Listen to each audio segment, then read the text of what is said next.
Bismillahirrahmanirrahim. Welcome to lecture number 6 of CS401 Computer Architecture and Assembly Language Programming. आज हम cover करेंगे indirect addressing. तो इस lecture का बेसिकली मकसद है कि जैसे हमारे पास हाई लेवल लैंग्वेजेस होती हैं C++, जावा और पाइथन, उनमें जब हम फॉर लूप इस्तेमाल करते हैं तो उससे हम क्या कर रहे होते हैं, कुछ स्टेप्स को हम बार बार एग्जीक्यूट कर रहे होते हैं एक लूप की मदद से या वाइल लूप से भी। तो हमने देखना है कि हम असेंबली लैंग्वेज में ये काम कैसे कर सकते हैं। तो उसके लिए हमारा ये लेक्चर है और इसका यही मेन मकसद है। उसको अंडरस्टैंड करने के लिए हमारे पास एक एग्जांपल गिवन है कि हमने फॉर एग्जांपल पहले हम 3 नंबर्स ऐड कर रहे थे ना, जिनमें एक 5 था, एक 10 था और एक 15 था। फॉर एग्जांपल हमने ये 3 नंबर ऐड नहीं करने, हमने ये 100 नंबर ऐड करने हैं या 200 ऐड करने हैं या 1000 ऐड करने हैं। तो 100 नंबर ऐड करने के लिए हमें 200 इंस्ट्रक्शंस लिखनी पड़ेंगी, add move add move add move करते करते जितने नंबर हैं उससे डबल इंस्ट्रक्शंस लिखनी पड़ेंगी। तो ये तो प्रोग्रामर के लिए बहुत मुश्किल हो जाएगा। तो कोई ना कोई ऐसा कॉन्सेप्ट भी होना चाहिए कि हम कम इंस्ट्रक्शंस में वो काम कर लें। तो उससे पहले हम ये देखते हैं कि कैसे हम एक मेमोरी एड्रेस रजिस्टर में डाल के उस मेमोरी पे एलिमेंट को असेस कर सकते हैं। सो हमारे पास जो IAPX88 आर्किटेक्चर है इंटेल का, उसके अंदर हमारे पास जो एड्रेसेस होते हैं वो इन 4 रजिस्टर्स के अंदर सेव होते हैं। जिसके अंदर हमारे पास एक BX रजिस्टर है जो जनरल टाइप रजिस्टर है, जिसको कहते हैं बेस एक्सटेंडेड। एक्सटेंडेड का मतलब कि ये 8 बिट का नहीं बल्कि 16 बिट का रजिस्टर है। फिर हमारे पास एक बेस पॉइंटर रजिस्टर होता है, एक हमारे पास इंडेक्स रजिस्टर में एक सोर्स रजिस्टर होता है और एक डेस्टिनेशन रजिस्टर होता है। ये 4 रजिस्टर हैं जिनके अंदर हम एड्रेसेस स्टोर कर सकते हैं। अब थोड़ा सा माइन्यूट सा डिफरेंस है इनकी वर्किंग में, जो कि बाद में डिस्कस किया जाएगा इस सब्जेक्ट के अंदर। अभी की एग्जांपल के लिए हम BX register, base extended register का इस्तेमाल करेंगे और इन 3 नंबर पे हम काम करने की कोशिश करेंगे और फिर अपने कॉन्सेप्ट को एक्सटेंड करेंगे और ज़्यादा नंबर्स के ऊपर।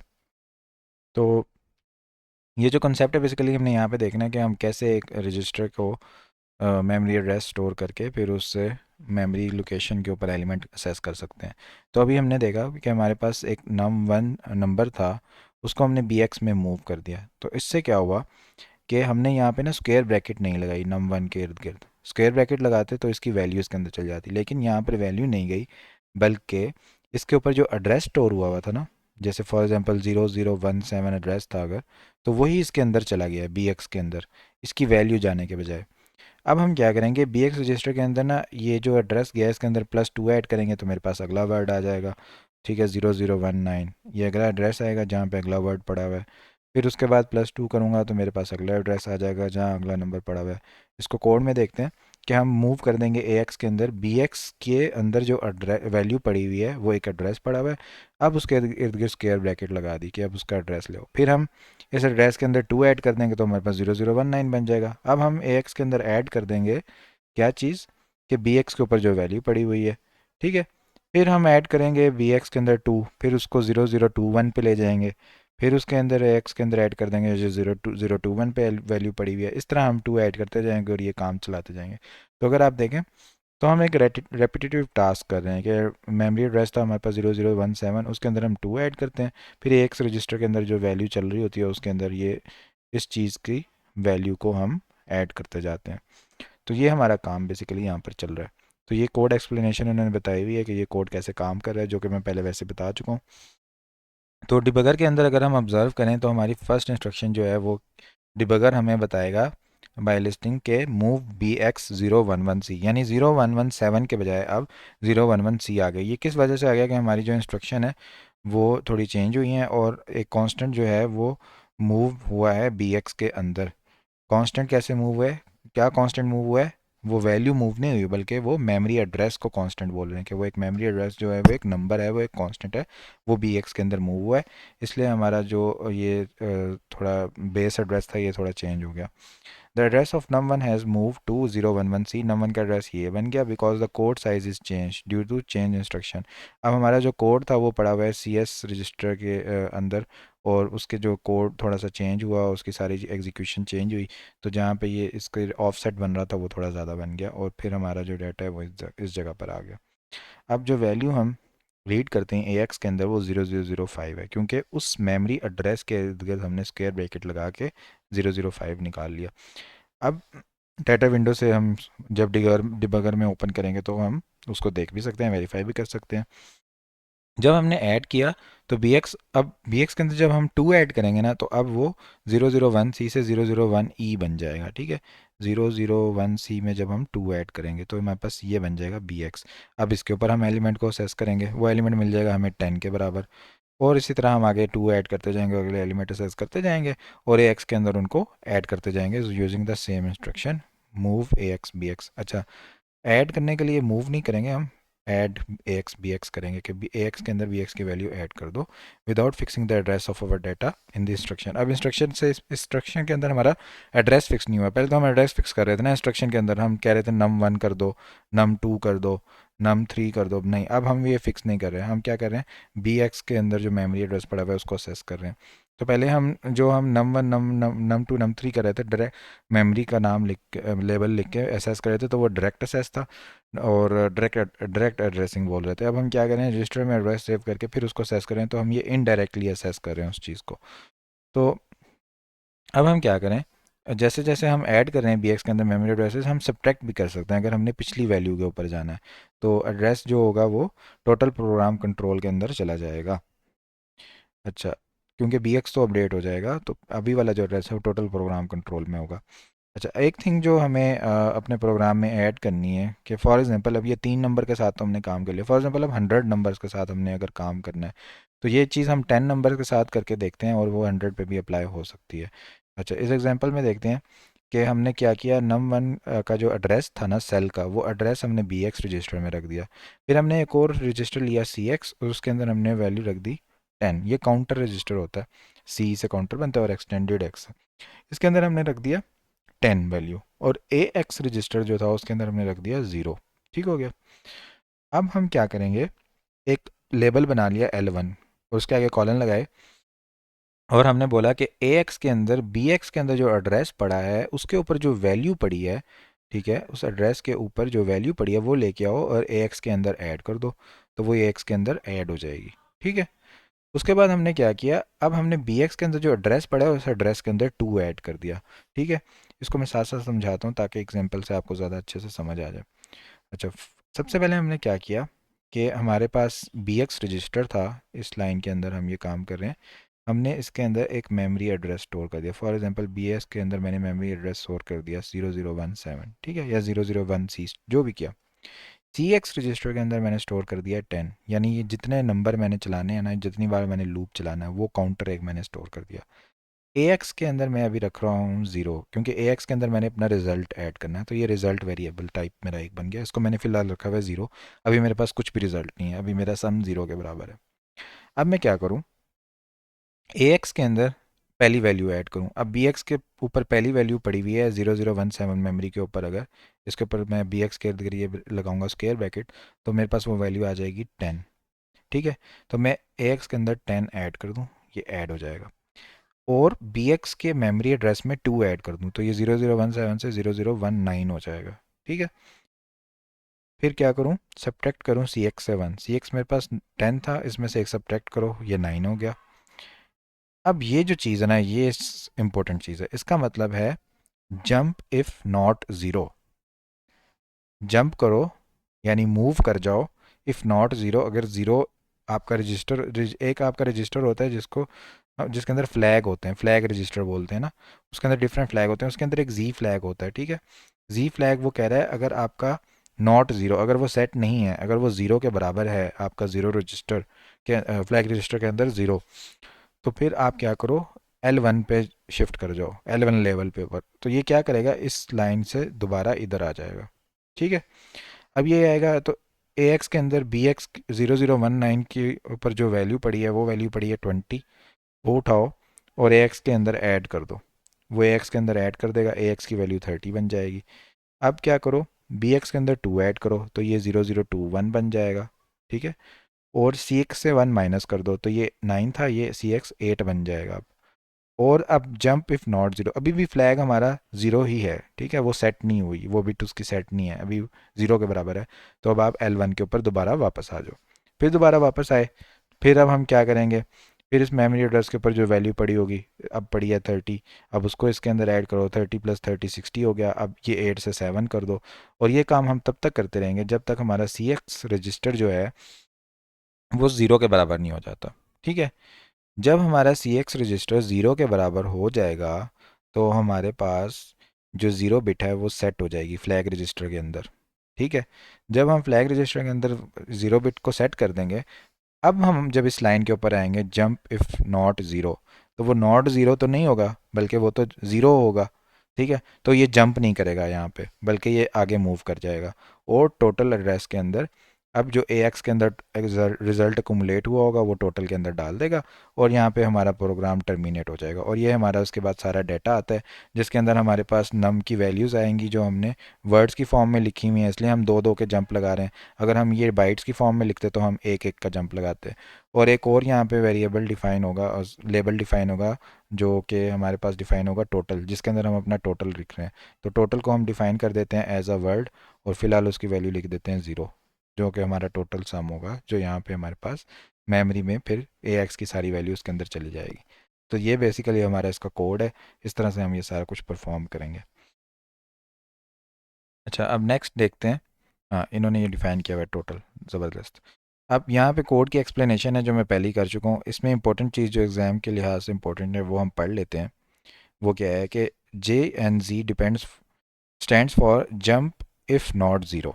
Not zero is the condition in this instruction. इसके अंदर जो इंस्ट्रक्शन के अंदर कंडीशन है ना, वो है इफ़ नॉट ज़ीरो।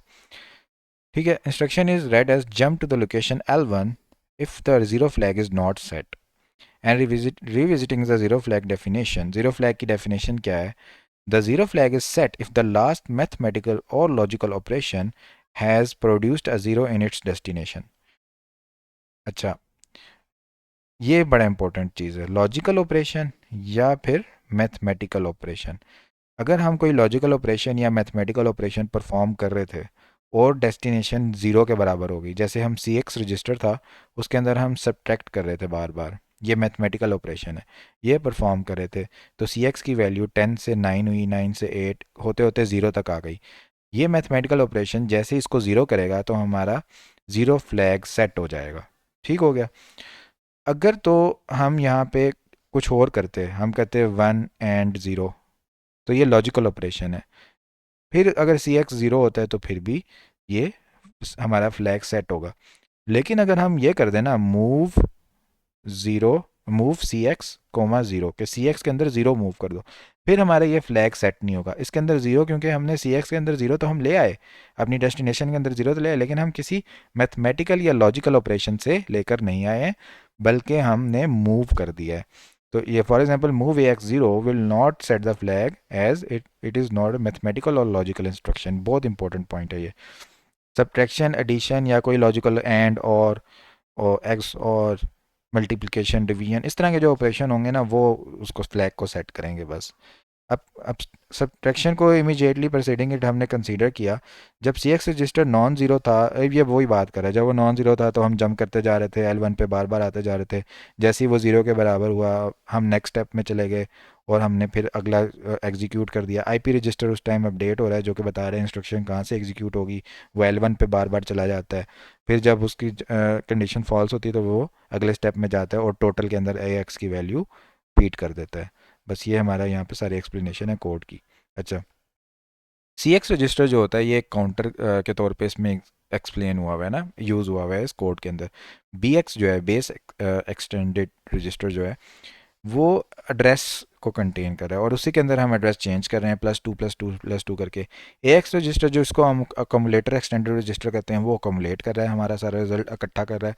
अब हमने एक लूप बना लिया JNZ की मदद से असेंबली लैंग्वेज के अंदर, जो इस कंडीशन को जब तक कंडीशन ट्रू रहती है तब तक वो एग्जीक्यूट करता रहता है, तब तक वो जंपें लगाता रहता है। ठीक है, inside the debugger we can observe that the subtract instruction clears the zero flag the first times and set it on the 10th time.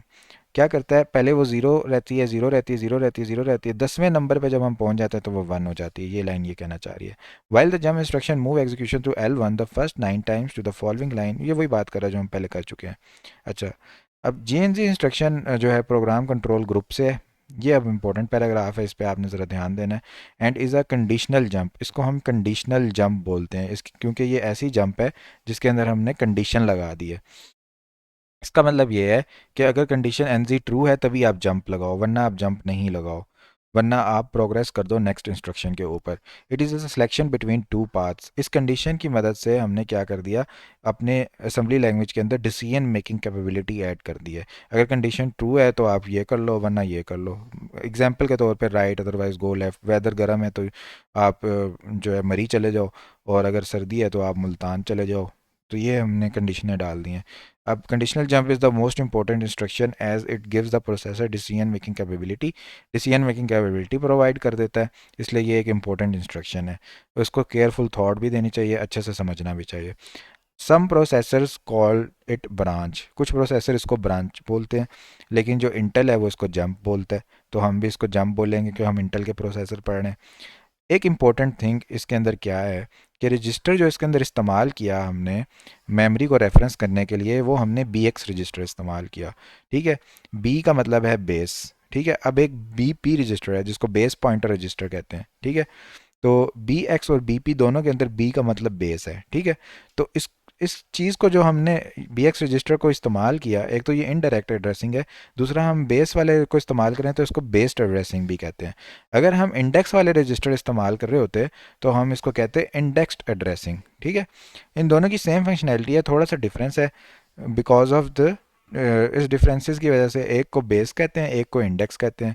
वो कह रहे हैं कि जो डिफरेंस है वो हम कोर्स में बाद में देखेंगे, लेकिन बस आप अभी ये देख लें कि अगर एस आई और डी आई यूज़ हो रहा है तो हम इसको इंडेक्स एड्रेसिंग कहेंगे, और अगर हमारे पास बी एक्स या बी पी यूज़ हो रहा है तो हम इसको बेस्ड एड्रेसिंग कहेंगे। अच्छा, नेक्स्ट कॉन्सेप्ट है हमारे पास कि हम कैसे इंडेक्स एड्रेसिंग को थोड़ा बहुत इससे बी एक्स से यूज़ कर सकते हैं। कैसे? अब हमने पढ़ी डायरेक्ट एड्रेसिंग और इनडायरेक्ट एड्रेसिंग। डायरेक्ट एड्रेसिंग में हम क्या कर रहे थे, डायरेक्ट मेमोरी का लेबल दे देते थे और उसको सेस कर लेते थे। इनडायरेक्ट एड्रेसिंग में हम रजिस्टर में मेमोरी का एड्रेस रख रहे हैं और रजिस्टर के थ्रू हम उसको एलिमेंट को सेस कर रहे हैं। एक सिंगल रजिस्टर के ज़रिए हम दो basic form of memory assess कर पा रहे हैं। अदर पॉसिबिलिटी एक और भी है कि हम different combination of direct and indirect references इस्तेमाल कर लें, एक और कम्बिनेशन का इस्तेमाल कर लें। ठीक है, क्या तीसरा तरीका हो सकता है कि ऊपर वाले एग्जांपल में तो हमने बी एक्स में क्या किया था, डिफरेंट अरे एलिमेंट्स असेस किए थे जो कि कंजेक्टिवली मेमोरी के अंदर एक अरे की फॉर्म पे पड़े हुए थे।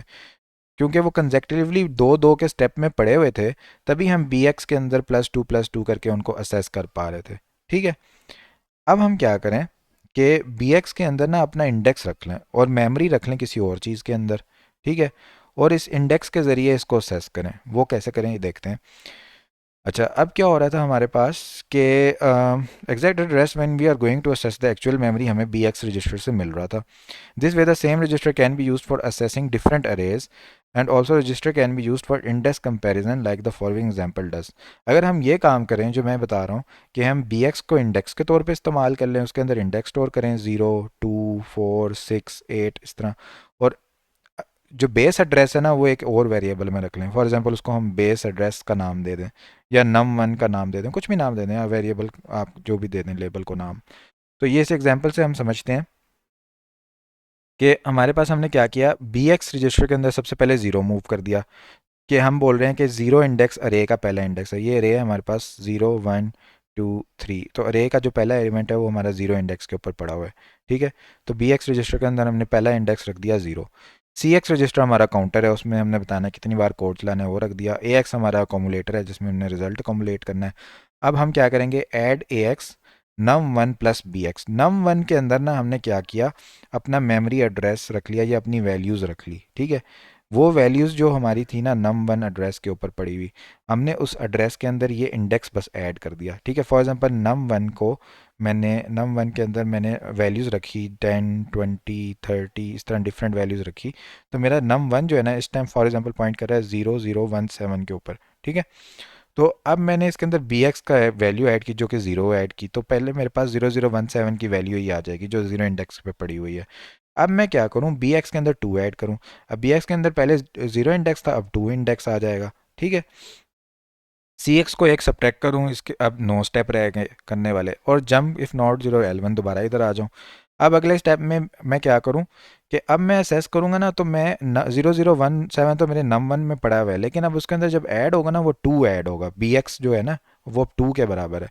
तो इस तरह मैं क्या कर रहा हूँ कि num1 सेम है, मैं बेस एड्रेस रख रहा हूँ, और बी एक्स का है ना मैं चेंज करता जा रहा हूँ, कभी बी एक्स को 2 कर देता हूँ, कभी 4 कर देता हूँ, कभी 6 कर देता हूँ, 8 कर रहा हूँ। 2 की स्टेप में जंप कर रहा हूँ क्योंकि मैं वर्ड को सेस कर रहा हूँ। अगर मैं बाइट को सेस कर रहा होता तो मैं बी एक्स को ऐसे 0 1 2 3 ऐसे लिख चेंज करता। ठीक है। फिर मैं एंड पे जब मेरी कंडीशन फॉल्स होती है तो मैं टोटल में अपना एक्स का सारा अकोमोलेटर का सम जमा हुआ हुआ वो टोटल में शिफ्ट करता हूँ, और टोटल के अंदर मेरा सारा रिजल्ट आ जाता है, और ये टर्मिनेट हो जाता है प्रोग्राम, और यहाँ पे मेरा डाटा डिक्लेयर हुआ हुआ है।